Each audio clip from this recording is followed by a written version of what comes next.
નમસ્કાર મિત્રો, વિડીયોમાં તમારું સ્વાગત છે। હાલ બનાસકાંઠા જિલ્લામાં ઠાકોર સમાજના બંધારણની બેઠક મળી હતી, જેમાં બંધારણ ઘડવામાં આવ્યું હતું। જ્યારે ઠાકોર સમાજના બે કલાકારોએ તેમનું બંધારણ તોડ્યું છે, માટે તેમને સમાજ બહાર કાઢવામાં આવ્યા છે। જેમાં ગબ્બર ઠાકોર, અર્જુ ઠાકોર અને જેમના ઘરે પ્રસંગ હતો તેમના જે ભાઈ થાય છે લહેરાજી ઠાકોર, તેમના પરિવારને 1 વર્ષ માટે નાત બહાર કરવામાં આવ્યા છે। તેમની સાથે સમાજના કોઈપણ વ્યક્તિએ ત્રણેય પરિવાર સાથે આર્થિક, સામાજિક કે ધંધાકીય કોઈપણ વ્યવહાર ન કરવો કે સંબંધ ન રાખવાની ઘોષણા કરવામાં આવી છે। ત્યારે કલાકાર ગબ્બર ઠાકોર દ્વારા એવું કહેવામાં આવ્યું છે કે તેમને કોઈ બંધારણનો નિયમ તોડ્યો નથી। જ્યારે બંધારણની બેઠક મળી હતી ત્યારે તેમને કોઈ કહેવામાં આવ્યું ન હતું અને તેમના ગામને પણ કોઈ સભ્યને એ બેઠકમાં બોલાવવામાં આવ્યા ન હતા અને તેમને બંધારણની કંઈ જાણ જ નથી કે બંધારણમાં શું કહેવામાં આવ્યું છે। આ મામલે તેમને મીડિયા સાથે પણ વાતચીત કરી હતી, તેમાં તેમણે શું કહ્યું હતું એ વિડીયોમાં તમે જોઈ શકો છો। મારો મને સમાજ બહાર કાઢ્યો છે સાહેબ। કદાચ હું એમના ઘરમાં રહેતો હતો, શિયાળામાં થયો તો ઢાઢનો ઠરી જઉં હું।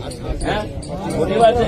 મારા 20 વર્ષની જે મહેનત છે, તમે એક સમાજના દીકરાનો જે રોજગારી છીનવો છો અને એક દબાવવાની વાત કરો છો। તમારે બંધો જ કરવો હોય તો બધા એક થઈને કોઈ બી એક પક્ષમાં બેહો। જીઓના ટાવર છે આખા ગુજરાતમાં, 350 રૂપિયા રિચાર્જ છે, બરાબર? કહી દો બધા ભેળા થઈને જીઓનો ટાવર કોઈ જગ્યાએ ગામમાં નહીં રહેવા દઈએ, 100 રૂપિયા ભાવ નહીં કરો તો નહીં થાય તમારા બે। ચોદી હોનાનો ભાવ વધ્યો છે, બરાબર? સમાજની અંદર બધાથી વધારે ચોદી હોનું ઠાકોર સમાજમાં વપરાય છે। જેમાં વપરાય એ ભાવ ઓછો ઘટાડો નહીં થાય તમારાથી, તમે કશું કરી જ નહીં. કારણ